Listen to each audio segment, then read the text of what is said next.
For the stories that long to be told and retold, for the stories that long to be imagined and reimagined, for the stories that long to be envisioned and celebrated, we kindle this chalice. May its flame bring the light of different truths, different paths, and different voices, all needed to cultivate the transformative story of justice, love, and beauty. Let us worship. All right. I have the most random question to start off with today. Show of hands, how many folks gathered here today are currently members of a bowling league? Anyone? No? All right. So, why is he asking about that? I watched a great documentary last week called Join or Die, which really it's not that intense. It's a great review of social scientist Robert Putnam's pivotal work, Bowling Alone, which came out in the 80s. Do you remember that book? Yeah. Okay. All right. Yes, I watched a documentary about a statistician. That lets you know how your minister really likes to party. But what was covered in the documentary and what was covered in that book was really interesting, and I want to give you a little synopsis. This guy, Robert Putnam, he's an American, he's in Italy doing some statistician sociology work like they do. And while he's there for a few years, the centralized government makes a decision to push almost all of the decision-making authority out to the regional governments.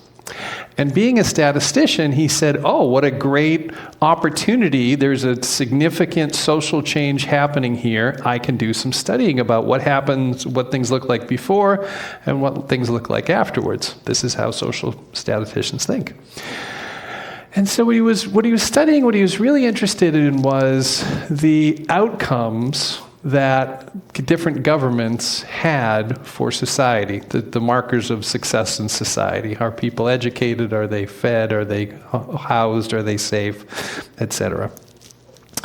And so he got a baseline of how well people were doing on these different things that were related to government. And then he started to look at how things happened over time in these different regions once the regions got put in charge of governing their own things around this. You're with me so far? Does this kind of make sense? Okay. So what he found was that different regions started to have different outcomes. Some of the regions were more successful at self-governance. Some of the regions were less successful at self-governance. So being a statistician, he starts to research what are some of the, he begins to hypothesize and experiment what are some of the things that could lead to this. So if you know anything about statisticians, I'm really geeking out here, they like things that are close on a line. Like, so if you say, if this happens, then this happens, and then if this happens, then this happens, then this happens, you start to say, like, well, maybe one of these things is related or correlated, or maybe there's even some causation here. And if some things happen and you look at them and there's nothing that even seems close, then you say, well, those things seem to be unrelated, right? Make sense?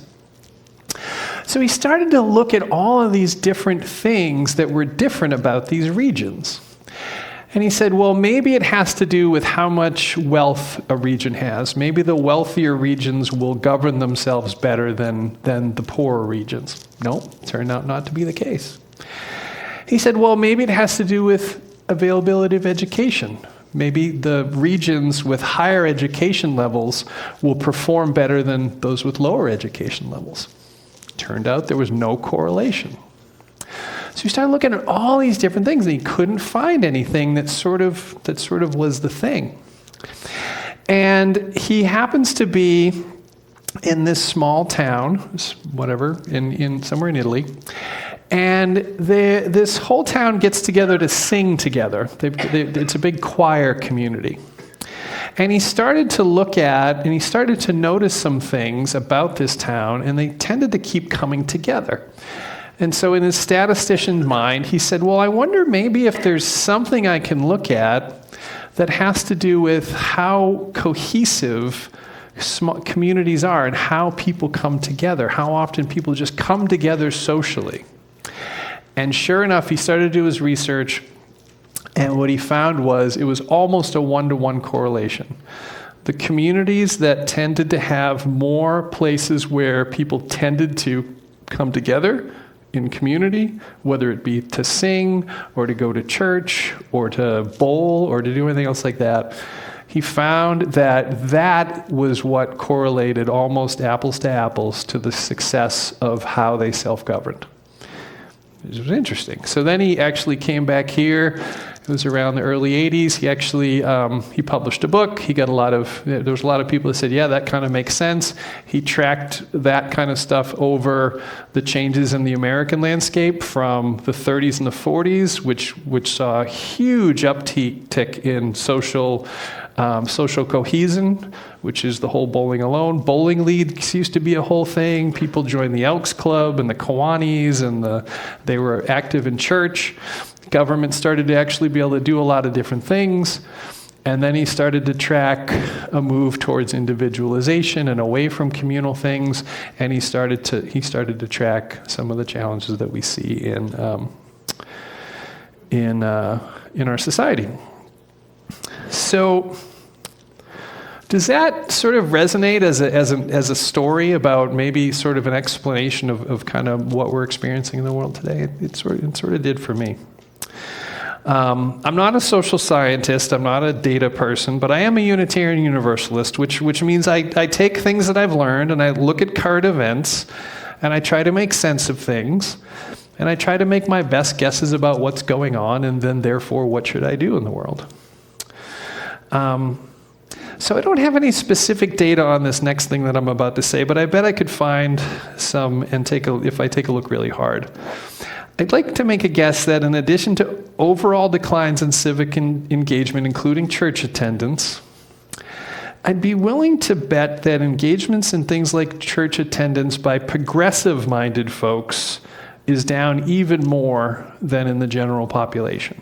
And I know that church attendance in general is going down, but church attendance at progressive churches, we are staying steady, but there's not a whole lot of growth in progressive churches. Right? So take all that. It's really hard to correlation is just because it correlates, does that mean there's a cause? There's all different kinds of things happening in the world. But if you've been around here for a bit, you know that my prescription for what ails us as a society is usually some basic form of what I think we're striving to do here in this place. To create cohesive community where people figure out how to work together, learn how to compromise, learn how to get things done together in community, show up when it's hard, show up when you don't want to, but the work needs to be done. I think there's a difference. I think there's something tangibly important about that to me. Yes, this research supports my belief, but I really do believe that this is what our society needs to heal, is more practice coming together in the hard work of trying to build community together. So, the question then becomes, what is it we actually do here in this community? The membership committee asked me to lead a new to UU class after this morning service, which is basically going to be a UU 101 session. And I've been given about an hour for this task. And once we get through a chalice lighting and some basic introductions, I figure I'll have about 40 minutes to run through 2,000 years of history and to talk about a dozen or so important concepts, which I've pared down to in my mind, go, okay, this is a good general overview. But then it occurred to me I could expand the amount of time available if I started that right here in this room together. And because we're UUs, I could make it inherently UU by decentering my expertise and involving the members of this community to help me to try to explain what this faith is all about. So that's what I'm going to do today. I'm actually going to come down into the audience. We've got microphones around somewhere. I hope the ushers are still here. There's one. Okay. So I'm going to ask a couple of prompting questions, and I'm going to rely on those gathered here to try to help me explain what this faith tradition is. Now, one thing that's important to know, we are a faith tradition that centers individual experience. So you may hear things, you go, that's not what I thought Unitarian Universalist was. Well, you know what? It might be for that person. And you might hear another person that says something completely opposite of what the first person says. This is terrifying. I'm doing this live without a net, but that's what Unitarian Universalism is. We don't strive to tell you this is how it is. We try to give you different ideas to ponder. So my first question I'm going to ask, and again, I know there's a lot of folks I've heard that are out sick. I know there's some folks traveling. There's a lot of new folks here, which is also awesome. So if you're a new person, you have a question, or if you're a new person and you said, well, this is what I think based on what I've read so far, please feel free to be part of the conversation. But if you've been here for a while and you should know a little bit about this faith tradition, please don't be shy and grab a microphone and respond to my questions. Fair enough? Not too scary?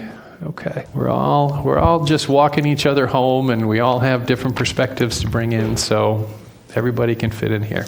So a faith tradition that draws from its roots and is ever expanding, trying to really figure out what it all means, which is really kind of one of the roots of religion, right? Is like, what are the big questions?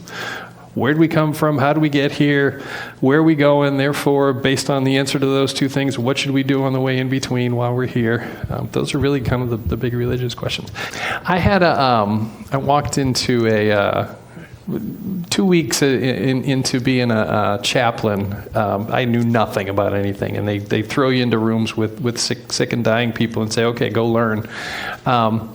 So I walked in, and I was at the VA, and there's this crusty old guy, and I could tell he did not want to have anything to do with me. I walked in, he was all cheery. Hi, I'm Chaplain Matt. How are you doing? I don't believe in any of that God stuff, whatever. And so I said, me neither. What are you in for? And he looked at me oddly, and like a switch flipped. And it was one of the most like open, vulnerable. He talked all about his life and his challenges. But we had a really good conversation about religion. I remember this guy specifically. He said, I'll tell you what I think about religion. This person that didn't want to talk anything about religion, right? He said, I think we all live on a mountain, and we're all these different religions are little points of light in caves on this mountain, and we're all looking out, and we all think we have the full view of the valley. And he said, you talk to some people, you can tell their cave is low, and they really can't see too much. He's like, but there are some that they feel like they're near the top of the hill, and they can really see, and they feel very confident that they can see everything. And he said, but as humans, we can't see everything. There's none of us are at the top of the mountain. He's like, so I think all those religions are just attempts to try to figure out what we see. And I think that's a good thing. Like, we're all trying to like get the best perspective we can about what it all means, knowing that we don't have it all. And that's one of the things about Unitarian Universalism is we're always trying to expand that view and say, what are we missing? Shared values versus shared beliefs. We are a covenantal faith as opposed to a creedal faith. It's really interesting. There's a collection of that was found in the Dead Sea Scrolls called the Hag, I don't even know how to say it, Hag Madashi. I can't remember how it's said, but there's all these things that like are like writings from the time of when the Bible, the writings from the Bible were collected, and the Catholic Church looked at these things and said, no, we're not going to include that in the canon. One of those pieces is the Gospel of Thomas, and it literally is just the teachings of Jesus, like do unto others, and eye of a needle, and all that kind of stuff. And you really do realize that a lot of the stuff that's put in the Catholic Catechism is and Opus is really a lot of additions of, Why do we come together on Sunday mornings? Not everybody here believes in God. Some do, some don't. Everybody probably has a very different belief of what God means that is in this church. So when we say we come together for Sunday worship, what are we worshiping in a UU congregation? What are you here for? Why do you come on a Sunday morning? This is the trick question. I saw something as I was doing my research this morning, which I thought was kind of awesome when I was talking about worshiping. This text I got from the UA, it says, the sermon is central to our tradition of learned clergy. I guess that's me. Unitarian Universalist, but this is good. This is actually better. The rest of this is better. Unitarian Universalist ministers are not expected to convey a particular set of truths, but rather are free to preach the truth as they perceive it, freedom of the pulpit, However, parishioners are not expected to accept that truth per se, but to understand the minister's words as a particular lens on truth, and to use that view to inform their own, which it lists as freedom of the pews. So you have freedom of the pews. Sermons often are part of a conversation among ministers and members that illuminate our ever-evolving understandings of life. I thought that was the best thing I've heard yet about kind of what I'm trying to do or what I feel like we're doing here. All right. So another question. What's the difference between connecting with friends on social media and coming together in a community like this? There's lots of studies that say people tend to be have a lot less are a lot less guarded online and tend to just say whatever's on their mind, because even though maybe even if you know the person, it's not a person. Things can be a little bit darker. How many folks, and I'm going to commit you to this, I'm going to look at you, I'm going to see who raises their hands. How many folks here would be willing and able to devote just 1 hour per month visiting a member of this community that was feeling alone?